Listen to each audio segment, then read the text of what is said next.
श्री राम कथा के प्रथम दिवस पर पूज्य आचार्य शांतनु जी महाराज ने कहा कि भगवान की असीम कृपा से ही हम सब सन्मार्ग की ओर प्रेरित होते हैं।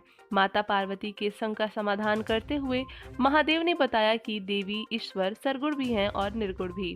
भक्त जिस रूप में चाहता है भगवान उसी रूप में भक्तों को दर्शन देते हैं।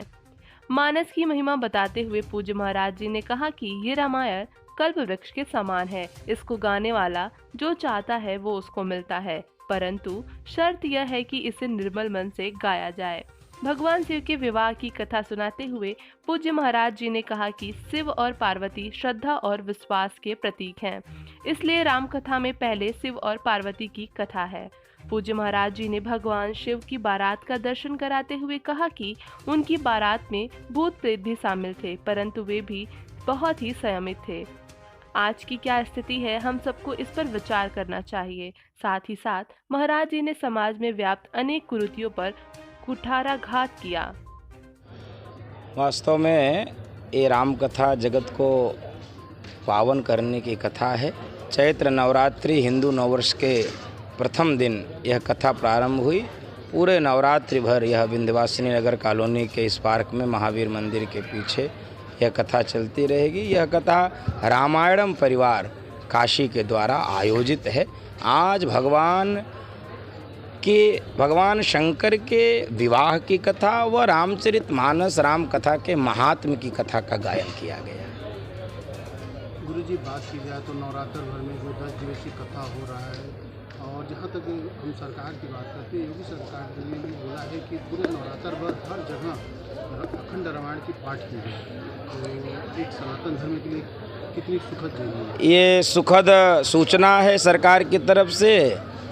शासन सत्ता जब धर्म आधारित चलती है तो वह ठीक दिशा में ठीक दशा को प्राप्त करती है, और मुझे लगता है वर्तमान योगी जी की सरकार धर्म को आधार बनाकर धर्म के साथ अपनी यात्रा, यह शासन यात्रा कर रही है। और यह रामचरितमानस पाठ की और दुर्गा सप्तशती की जो शासन की व्यवस्था बनाई गई, निश्चित रूप से ये अभिनंदनीय है, स्वागत योग्य कदम है। महाराज जी का कथा हम लोगों ने कई बार पूर्व में सुना था। हम लोगों ने पूरी टीम ने एक योजना बनाई और ये हुआ कि चूँकि नवरात्र के समय में जो है लोग कहते हैं कि केवल दुर्गा पाठ, और ये हम लोगों का एक सोच था कि हम लोग रामायण का भी आयोजन किया जाए। और महाराज जी अभी चंदौली में कार्यक्रम करके कल वहाँ समाप्त हुआ, और आज भी विंध्यवासिनी कॉलोनी में हम लोग का ये प्रथम दिन है। क्या कहना चाहेंगे इस कथा के माध्यम से काशी की जनता से? मैं काशी की जनता को एक बार ये चैत्र की नवरात्र 9 वर्ष की शुभकामनाएं देना चाहता हूँ, और इस राम कथा के माध्यम से ये मैसेज जाए कि राम का जो हम लोगों के यहाँ राम मंदिर बनाने के लिए लोग, अभी महाराज ने कथा में कहा था कि समय नहीं बताएंगे, राम मंदिर वहीं बनाएंगे, तो आज राम मंदिर का हम लोगों ने निर्माण भी कर दिया है, उसकी तिथि भी मालूम हो गई है। और ये जन लोगों के पास राम का संदेश नहीं पहुंच पाता, उन लोगों के पास ये मैसेज हम लोग पहुंचाने का काम कर रहे हैं। ये कथा विंध्यवासिनी कॉलोनी में रखा गया है, महावीर मंदिर के पास में, और ये कथा 9 दिन नवरात्र में 9 दिन तक चलेगी। किस महाराज जी द्वारा कथा? ये परम पूज्य शांतनु जी महाराज की कथा है।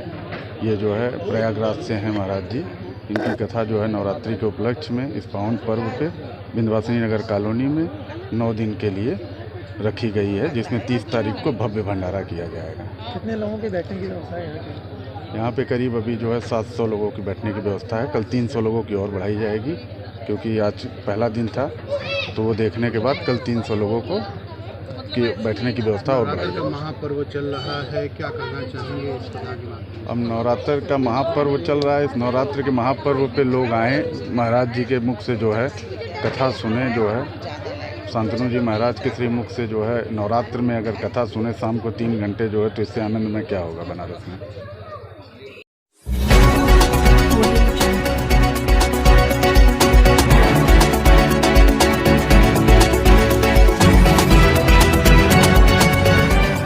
समाचार दर्शन।